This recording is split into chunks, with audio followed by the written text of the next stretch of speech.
এবং সৎ কাজ যারা করেছে ওয়া আকামুস সালাত এবং যারা সালাত কায়েম করেছে ওয়া আতামুজ যাকাত।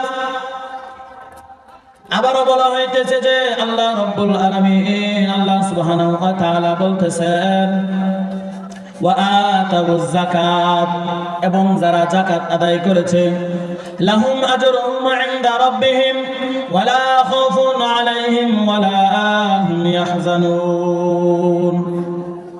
যারা নাকি আল্লাহ সুবহানাহু ওয়া তাআলার হুকুম, যারা নাকি ঈমান আনলো, যারা নাকি সালাত কায়েম করলো, যারা নাকি নামাজ আদায় করলো এবং যারা নাকি আল্লাহ রাব্বুল আলামিনের হুকুম, যারা নাকি যাকাত আদায় করলো, তা আল্লাহ সুবহানাহু ওয়া তাআলা বলতেছেন তাদের কোনো চিন্তা নাই, তাদের কোনো ভয় নাই, তাদের কোনো দুঃখ দুর্দশা কোনো কিছুই নাই।